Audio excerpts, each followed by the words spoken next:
बच्चा में जो यार गां तो बहुत ढेर ही आम जगी सी बस आ रहा मर गया। हाँ ठीक ठीक ठीक।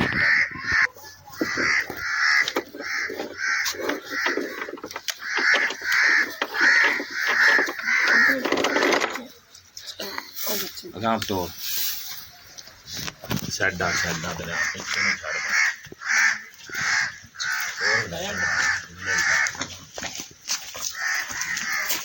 मार के सिंग सुंगा मुंह तो गो गांव तो तंग होई पई माशाल्लाह। वक्या तो माशाल्लाह थब्बा वक्की खरी गां अगर चेहरे दी बना दो दो उंगला सिंग ने माशाल्लाह। सिंह तो पोटा पोटा ही नहीं।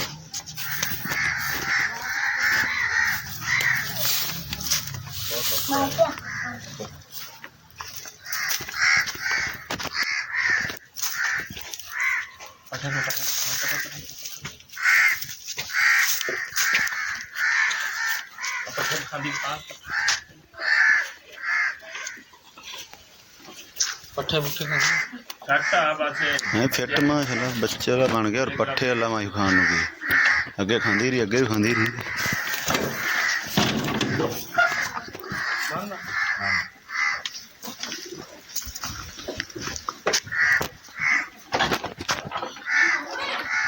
रात भी चंगी घास माशाल्लाह मज्जां वाला थान है। बिस्मिल्लाहिर्रहमानिर्रहीम अस्सलाम वालेकुम दोस्तों, तुसीं देखदे पए लुडन पंजाब टीवी ते मैं तुहाडा मेज़बान मोहम्मद अहमद। सब तो पहले अपने चैनल लुडन पंजाब नूं करना है सब्सक्राइब और बैल आइकन नूं करना है प्रेस ताकि मेरी आने वाली अच्छी और बेहतरीन वीडियो जनाब मेरे वीर वेखण। सब तो पहले जनाब जिवें वीरां नूं पहले विखाई वीडियो जनाब बच्चा गां सूई है, बच्चा मर गया, एक दिहाड़े की जनाब ये सूई हुई है और वीरां दे सामने जनाब पहले जनाब वीडियो वीरां नूं विखाई है, इस गल की तसल्ली कराई है कि गां ताज़ी सूई है और बच्ची दित्ती सी जनाब, कुछ चंद देर रही बच्ची लेकिन फिर मर गई जनाब। बाकी वीरां तसल्ली कराने चुआई भी करावांगे। वड्डी गां है माशाल्लाह और सुथरा जानवर है, जर्सी ते जनाब फ्रीजियन दा क्रॉस है। मेरे वीरां दे सामने जनाब गां खलोती है, दूजा सुबह कंफर्म सही हुई माशाल्लाह और तसल्लियां करनियां ने एक एक चीज़ दियां लैना देना नसीब की गल है यह वीरां दे सामने। और जनाब बच्चा मरे तो भी जनाब पहाड़ा अगे पाईदा है और जनाब पसमा करीदा है। वीरां दे सामने पहाड़ा भी पवावांगे, हर चीज़ कैमरे की अख के सामने जनाब एक एक चीज़ होवेगी। लैना देना मुकद्दर की गल है। छड़ के टोरियो मुड़ा यह जनाब वेखना माशाल्लाह, टोरा फेरा वेखना है गां नूं और जनाब थल्लों माशाल्लाह पंडा बन्नी फिरदी और गां नूं कद कबाड़ा हर पासों जनाब माशाल्लाह फिट है। दूजन वैड माशाल्लाह वीरां दे सामने आ, तसल्लियां करनियां ने, सुथरा जानवर है माशाल्लाह। और अज मुੱਲ जनाब बड़े मकूल होवन दे लैन देन वालियां गल्लां। थण वेखना जनाब रुग रुग नाल भी जनाब थोड़ा वड्डा ही है, छोटा नहीं हैगा।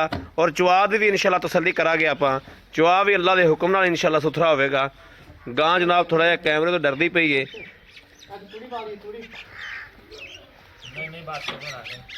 यह जनाब पहाड़ा जिहड़ा पैंदा पिया वीरां दे सामने तसल्ली करनी है। यह जनाब पहाड़ा है एक दिहाड़े की सूई हुई है। लाओ जी वंगा लाओ जी अज साहब।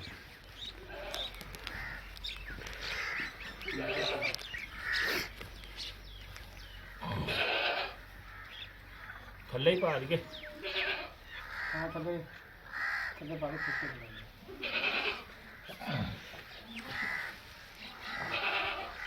और बाल्टी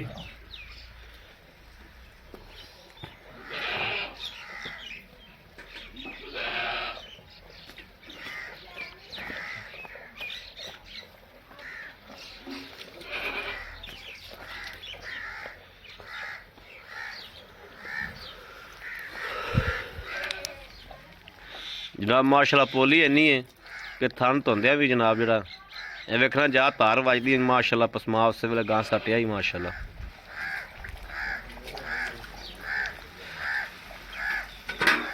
थन बहुत सोहना माशाल्लाह, सुथरा थन माशाल्लाह। ठीक ठीक है चुआई कर तार वेखनी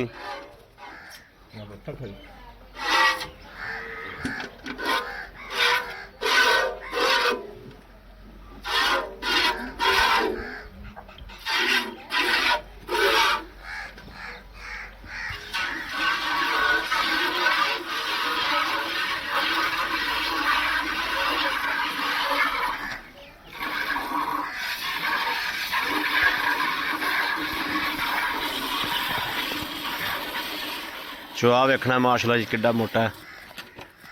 ਇਹਦਾ ਕਰਨਾ ਜੀ ਠੀਕ ਆ। ਜੂੜ ਉੱਤੇ ਪਾਣਾ ਕਿ ਥੱਲੇ? ਮੈਂ ਤਾਂ ਥੱਲੇ ਪਾ ਤਾ। ਕਰਦੀ ਵੀ ਤਦੇ ਆ।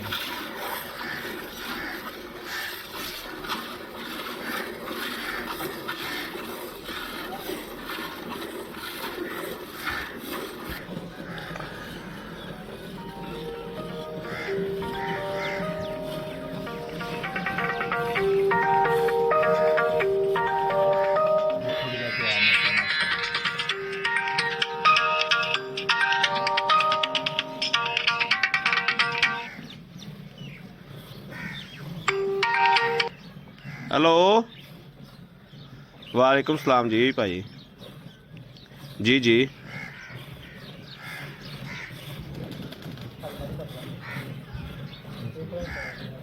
अच्छा गड़बा लियाओगे ना कर। अच्छा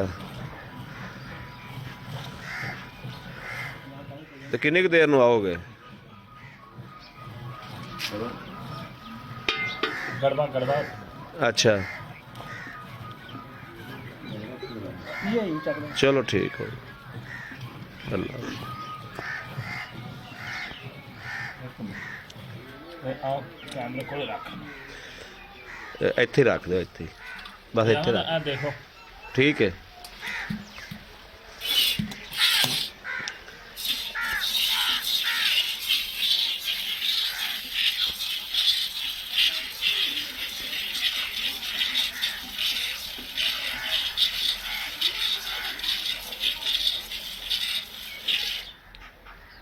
अब अंदाज के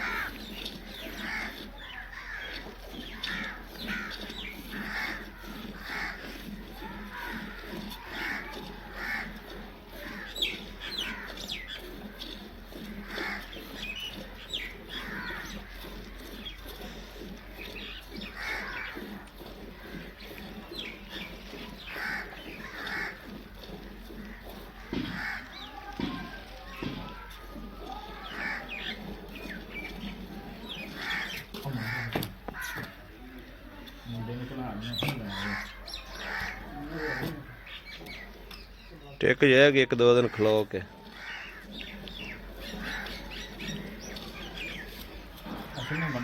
कपड़ा खुले आ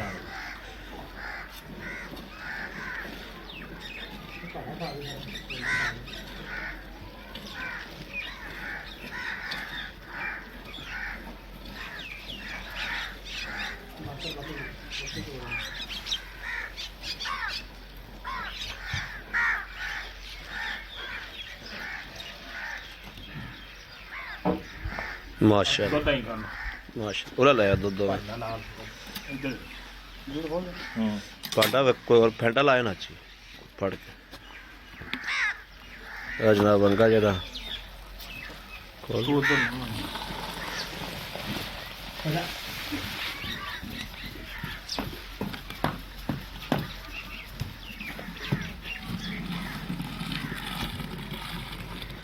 दूध में माशाल्लाह खीर वगैरह है।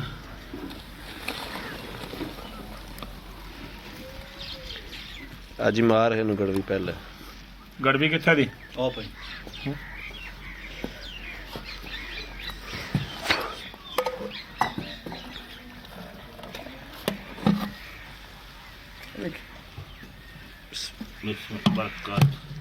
एक दो तीन चार चार पांच पांच छे अज इनू फेंटा ला मड़ा एक बार छे छे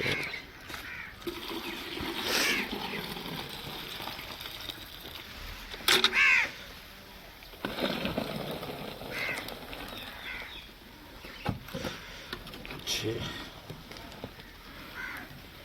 7 7 8 8 9 9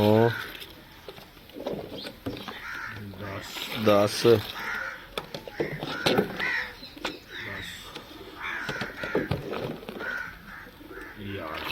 11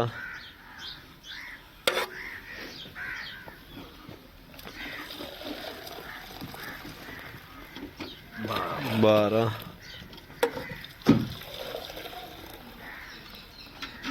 13 ਤੇਰਾ ਉਹ ਤੁਹਾਨੂੰ ਦੱਸਿਆ ਵੀ 24 ਲੀਟਰ ਦੀ ਮਾਲਕ ਆ ਝੱਗ ਝੁੱਗ ਕਰਕੇ ਦੋ ਦੁੱਧ ਹੈ।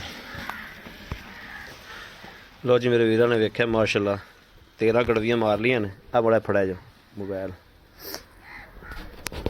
ਭਾਈ ਸਾਹਿਬ ਆਓ ਭਾਈ। अस्सलाम वालेकुम जी। ਵਾਲੇਕਮ ਸਲਾਮ ਕੀ ਹਾਲ ਹੈ ਸਰ? ਫਰੀਆ ਦੁਆ ਠੀਕ ਠਾਕ ਹੋ? ਸ਼ੁਕਰ ਅੱਲਾਹ ਭਾਈ ਸਾਹਿਬ ਦੁੱਧ ਆਪਾਂ ਚੋਲਿਆ ਮਾਸ਼ਾਅੱਲਾ। ਹਾਂਜੀ। ਦੁੱਧ ਵਿੱਚ ਵੀ ਖੋਤਾ ਹਾਲ ਤੇ ਹਾਂਜੀ। ਤੁਹਾਡੇ ਸਵਾਰ ਕੇ ਚੋੜੇ ਵੀ ਨਹੀਂ ਕੀਤੀ। ਪਹਾੜਾ ਹੋ ਗਿਆ ਸੀ ਅੱਛਾ ਅੱਜ ਹੀ ਆਪਾਂ 13 ਗੜਵੀਆਂ ਮਾਰੀਆਂ ਨੇ। ਹਾਂਜੀ ਆਪਣੇ ਕੋਲੇ ਕੋਈ ਵੀਰ ਭਰਾ ਬੰਦ ਕਰਕੇ ਆਵੇ ਝੱਗ ਝੁੱਗ ਕੱਢ ਦਿਓ ਉਤਲਾ 3 ਕਿਲੋ ਕੱਢ ਦਿਓ। ਹਾਂਜੀ ਠੀਕ ਹੈ ਹਾਂਜੀ ਆਪਾਂ 18 ਤੋਂ 20 ਕਿਲੋ ਆਏ ਬੰਦੇ ਨੂੰ ਚੁਆ ਦੇਾਂਗੇ। 20 ਲੀਟਰ ਦਾ ਚਵਾ ਦਿਓ 20 ਲੀਟਰ ਚੁਆ ਦੇਾਂਗੇ। ਹਾਂਜੀ, 20 ਲੀਟਰ ਛੱਡ ਦਿਓ 18 ਲੀਟਰ ਚੁਆ ਦੇਾਂਗੇ। ਬਿਲਕੁਲ ਯਾਰ ਇਹ ਤਾਂ ਇਨਸ਼ਾਅੱਲਾ ਇਹਦੇ ਬਾਅਦ ਅੱਜ ਹੁਣ ਸੂਈ ਨੇ ਨੂੰ ਹੋ ਗਿਆ ਇੱਕ ਦਿਹਾੜਾ ਕਿ ਦੂਜਾ ਦਿਹਾੜਾ ਹੈ? ਦੂਸਰਾ ਦਿਹਾੜਾ ਦੂਸਰਾ ਦਿਹਾੜਾ ਹੈ। ਹਾਂਜੀ ਦੂਸਰਾ ਦਿਹਾੜਾ ਸੂਈ ਨੂੰ ਹੋ ਗਿਆ। ਠੀਕ ਹੋ ਗਿਆ। ਬਾਕੀ ਅੱਜ ਇਹਦੇ ਚ ਕੋਈ ਨੁਕਸ ਕੋਈ ਐਬ ਕੋਈ ਰੋਲਾ ਕੋਈ ਦੂਸਰਾ ਕੁਛ ਨਹੀਂ ਸਿਰਫ ਬੱਚਾ ਮਰਿਆ ਬਾਕੀ ਮਾਸ਼ਾਅੱਲਾ ਕੋਈ ਕਲੀਅਰ ਦੂਸਰਾ ਸੂਆ ਸੂਆ ਦੂਸਰਾ ਹੈ। ਹਾਂਜੀ। ਕੰਫਰਮ ਗਾਰੰਟੀ ਆਪਣੀ ਬਿਲਕੁਲ ਇਹ ਚਾਦ ਕਦਨਾ ਕੋਲ ਲਈ ਸੀ ਤੇ ਪਿਛਲੀ ਵਾਰੀ ਇਹਦਾ 25 ਲੀਟਰ ਦਾ ਰਿਕਾਰਡ 25 ਲੀਟਰ ਦਾ ਰਿਕਾਰਡ ਹੈ। ਹਾਂਜੀ। ਯਾਨੀ ਕਿ ਦੁੱਧ ਤੇ ਦਲਦਰ ਮਾਸ਼ਾਅੱਲਾ ਆਏਗੀ ਇਨਸ਼ਾਅੱਲਾ। ਠੀਕ ਹੋ ਗਿਆ। ਅੱਜ ਜੀ ਸਭ ਜਿਹੜੇ ਲੈ ਆਂਦੇ ਨੇ ਗੱਲਾਂ ਨੇ ਬਿਲਕੁਲ ਮੁਨਾਸਬ ਜਿਹਾ ਰੇਟ ਜਿਹੜਾ ਆਪਾਂ ਲੈ ਲੈਣਾ ਹੈ। ਹਾਂਜੀ ਬਹੁਤਾ ਰੇਟ ਨਹੀਂ ਜਿਹੜਾ ਆਪਾਂ ਲੈ ਲੈਣਾ ਮੁਨਾਸਬ ਜਿਹਾ ਉਹ ਸਾਨੂੰ ਪੈਸੇ ਦੱਸੋ ਵੀ ਆਹ ਲੈਣੇ ਨੇ। ਉਹ ਅੱਗੇ ਤੂੰ ਮੇਰੇ ਨਾਲ ਇਹ ਗੱਲ ਕੀਤੀ ਸੀ ਬੱਚੇ ਦਾ ਤਾਂ ਇਹਨਾਂ ਬੜਾ ਫਰਕ ਪੈ ਜਾਂਦਾ ਹੈਗਾ। ਜੀ ਬੱਚਾ ਕੋਈ ਜਦੋਂ ਨਹੀਂ, ਬੱਚਾ ਮਰ ਇਹ ਗੱਲ ਗਿਆ। ਹਕੀਕਤ ਹੈ ਕਿ ਜਦੋਂ ਇਹ ਗੱਬਣ ਸੀ ਮੈਂ 2,85,000 ਰੁਪਏ ਹਾਜੀ ਨੂੰ ਲਵਾ ਕੇ ਗਿਆ ਇਹਨੂੰ। ਬਿਲਕੁਲ 3.5 ਤੋਂ ਘਟਦਾ ਨਹੀਂ ਸੀ ਮੈਂ 3.5 ਤੋਂ ਇਹ ਘਟਦਾ ਨਹੀਂ ਸੀ। 285 ਮੈਂ ਲਵਾ ਕੇ ਗਿਆ ਇਹਨੂੰ। ਇਹ ਗੱਲ ਤੇ ਮੇਰੇ ਕੋਲ ਪਿੰਡੀ ਤੋਂ ਪਾਰਟੀ ਆਈ ਸੀ। ਹੋ ਸਕਦਾ ਉਹ ਮੇਰੇ ਵੀਰ ਵੀ ਸੁਣਦੇ ਪਏ ਹੁਣ। ਪਿੰਡੀ ਤੋਂ ਮੇਰੇ ਕੋਲ ਪਾਰਟੀ ਆਈ ਸੀ ਜਨਾਬ। ਉਹ ਇਹਨਾਂ ਦਾ 2,85,000 ਲਾ ਕੇ ਗਿਆ ਸੀ। ਉਦੋਂ ਸੂਣ ਨੂੰ ਕੋਈ 4-5 ਦਿਨ ਰਹਿੰਦੇ ਸੀ। ਹਾਂਜੀ ਬਸ ਸੂ ਕੇ ਫਿਰ ਅੱਲਾ ਦੇ ਕੰਮ ਹੁੰਦੇ ਨੇ। ਸੂ ਕੇ ਬੱਚਾ ਮਰ ਗਿਆ। ਜੇ ਉਹ ਵੀਰਾਂ ਨੂੰ ਪਹਿਲੇ ਵੀਡੀਓ ਵਿਖਾਈ ਬੱਚੇ ਦੀ ਵੀ। ਅੱਛਾ ਅੱਜ ਹੀ ਹੁਣ ਲੈ ਆਉਂਦੇ ਨੇ ਗੱਲਾਂ ਜਿਹੜੀਆਂ ਲੈ ਲੈਣੇ ਮੁਨਾਸਬ ਜੇ ਪੈਸੇ। ਇਹ ਭਾਅ 2,55,000 2,55,000 55,000 ਹਾਂ 2,55,000 ਜੇ ਅਗਰ ਆਪਣੇ ਕਿਸੇ ਵੀਰ ਭਰਾ ਦੇ ਪਸੰਦ ਆ ਜਾਂਦੀ ਪੰਨ ਤੇ ਕੱਲਨੇ ਆਪਾਂ ਜਾਂ ਵੀਰ ਆਉਂਦੇ ਨੇ ਤੇ ਕੀ ਪਿਆਰ ਮੁਹੱਬਤ ਹੋਵੇਗੀ। ਪਿਆਰ ਮੁਹੱਬਤ ਤਾਂ ਫਿਰ ਆਪ ਬੰਦੇ ਨਾਲ ਕਰਨਾ ਪੈਂਦਾ ਹੋ ਜਾਏਗੀ ਨਾ ਹਾਂਜੀ ਹੋ ਜਾਏਗੀ ਜੀ। ਠੀਕ ਹੋ ਗਿਆ। ਬਾਕੀ ਤੁਹਾਡੀ ਗਾਰੰਟੀ ਹੈ ਇਨਸ਼ਾਅੱਲਾ ਕੋਈ ਡਿਫਾਲਟ ਨਹੀਂ। ਸਿਰਫ ਆ ਬੱਚੇ ਵਾਲਾ ਗੰਦ ਜੇ ਸੁੱਟੀ ਜਾਂਦੀ ਆ ਗਾਂ ਉਵੇਂ ਬਿਲਕੁਲ ਅੱਜ ਦੂਸਰਾ ਦਿਹਾੜਾ ਸੂਈ ਨੂੰ। ਠੀਕ ਹੋ ਗਿਆ। ਹਾਂਜੀ। ਬੜੀ ਮਿਹਰਬਾਨੀ ਜਨਾਬ। ਲੋ ਜੀ ਮੇਰੇ ਵੀਰਾਂ ਨੇ ਵੇਖਿਆ ਕਿ ਮਾਸ਼ਾਅੱਲਾ ਹਰ ਗੱਲ ਦੀ ਹਰ ਚੀਜ਼ ਦੀ ਤਸੱਲੀ ਕਰਾਈ ਜਿਵੇਂ ਹਮੇਸ਼ਾ ਕਰਾਈ ਦੀ ਉਵੇਂ ਜਨਾਬ ਅੱਜ ਵੀ ਤਸੱਲੀ ਕਰਾਈਏ ਔਰ ਅੱਲਾਹ ਦੇ ਹੁਕਮ ਨਾਲ ਇਨਸ਼ਾਅੱਲਾ ਜਿਹੜਾ ਵੀਰ ਲੈ ਜਾਏਗਾ ਬੱਚੇ ਦਾ ਮਾਲਕ ਕੋਲ ਤਾਂ ਮੁੱਲ ਆਪਾਂ ਕਰਾ ਲਿਆ ਹੈ। ਬੱਚੇ ਦਾ ਕੋਈ ਐਡਾ ਫਰਕ ਕੋਈ ਨਹੀਂ ਪੈਂਦਾ। ਦੁੱਧ ਦੀ ਕੈਲਕੂਲੇਸ਼ਨ ਕਰੋ 1.5 ਕਿਲੋ ਸਵੇਰ ਤੇ 1.5 ਕਿਲੋ ਸ਼ਾਮ ਨੂੰ 3 ਕਿਲੋ ਦਿਹਾੜੀ ਦਾ 100 ਰੁਪਏ ਕਿਲੋ ਵੀ ਲਾਓ 301 ਦਿਨ ਦਾ ਬਣ ਗਿਆ ਤੇ ਜਨਾਬ ਉਹਨੂੰ ਜ਼ਰਬ ਦਿਓ ਉਹਨਾਂ ਦੁੱਧ ਸਗੋਂ ਵੱਧ ਜਾਂਦਾ ਹੈ ਬੱਚੇ ਨਾਲੋਂ। ਬਾਕੀ ਉਹ ਤਾਂ ਇੱਕ ਰਸਮ ਰਿਵਾਜ ਬਣਿਆ ਹੈ ਕਿ ਬੱਚਾ ਮਗਰ ਹੋਣਾ ਚਾਹੀਦਾ ਹੈ। ਵੀਰਾਂ ਦੇ ਸਾਹਮਣੇ ਇੱਕ ਇੱਕ ਚੀਜ਼ ਦੀ ਤਸੱਲੀ ਕਰਾਈਏ ਔਰ ਕਿਸੇ ਵੀਰ ਭਰਾ ਦੇ ਪਸੰਦ ਹੋਵੇ ਔਰ ਰਾਬਤਾ ਕਰੇ 0307 00 15 881 0307 00 15 881 ਇਸ ਨੰਬਰ ਤੇ WhatsApp ਮੌਜੂਦ ਹੈ। 24 ਘੰਟੇ ਮੇਰੇ ਵੀਰ ਰਾਬਤਾ ਕਰ ਸਕਦੇ ਨੇ। ਇਹ ਨੰਬਰ ਜਨਾਬ 24 ਘੰਟੇ ਆਨਲਾਈਨ ਹੁੰਦਾ ਹੈ ਮੇਰੇ ਵੀਰਾਂ ਦੇ ਸਾਹਮਣੇ ਔਰ ਮੇਰੇ ਵੀਰ ਰਾਬਤਾ ਕਰ ਸਕਦੇ ਨੇ। ਬਾਕੀ ਜਨਾਬ ਉਮੀਦ ਕਰਾਂਗੇ ਸਾਡੀ ਅੱਜ ਵਾਲੀ ਵੀਡੀਓ ਮੇਰੇ ਵੀਰਾਂ ਨੂੰ ਪਸੰਦ ਆਏਗੀ। ਪਸੰਦ ਆਏ 1 ਮਿੰਟ ਲਾਈਕ ਸ਼ੇਅਰ ਆਪਣੇ ਵੀਰ ਨੂੰ ਜ਼ਰੂਰ ਕਰਦਾ ਰਹਿਣਾ। ਆ ਪਿੱਛਾ ਬੈਗ ਮਾਰ ਕੇ ਵੇਖਣਾ ਜਨਾਬ ਹਵਾਨਾ ਪਹਿਲੇ ਕੀ ਸੀ ਹੁਣ ਕੀ ਹੈ। ਔਰ ਜਨਾਬ ਲਵਾ ਡੰਗਰ ਹੈ ਮਾਸ਼ਾਅੱਲਾ। ਲਵੇ ਜਾਨਵਰ ਦਾ ਜਨਾਬ ਬੜੇ ਫਾਇਦੇ ਤੇ ਬੜੇ ਵਾਧੇ ਹੁੰਦੇ ਨੇ। ਕੱਦ ਕਬਾੜੇ ਦੀ ਚੰਗੀ ਮਾਸ਼ਾਅੱਲਾ। ਬੰਦੀ ਰਲੀ ਹੁਣ ਦੂਸਰਾ ਸੂਆ ਜਿਹੜਾ ਬੰਦਾ ਇਹਨੂੰ ਛੱਡ ਕੇ ਫਿਰਦਾ ਲਈ ਫਿਰਦਾ ਜਨਾਬ ਉਹਦਾ ਕੱਦ 7 ਫੁੱਟ ਏ। ਇਹ ਨਹੀਂ ਵੇਖਣਾ ਵੀ ਉਸ ਬੰਦੇ ਦਾ ਕੱਦ ਬਹੁਤ ਏ ਗਾਂ ਨਹੀਂ ਵੀ ਏ। ਉਸ ਬੰਦੇ ਦਾ ਕੱਦ 7 ਫੁੱਟ ਏ ਗਾਂ ਨੂੰ ਕੱਦ ਬਹੁਤ ਲੱਗਿਆ ਹੈ ਮਾਸ਼ਾਅੱਲਾ। ਵੱਡੀ ਵਹਿੜ ਏ। ਬਾਕੀ ਇਸ ਵੀਡੀਓ ਤੋਂ ਆਪਣੇ ਵੀਰ ਨੂੰ ਦੇਣੀ ਇਜਾਜ਼ਤ। ਅੱਲਾ ਨਿਗਹਿਬਾਨ। ਪਾਕਿਸਤਾਨ ਜ਼ਿੰਦਾਬਾਦ।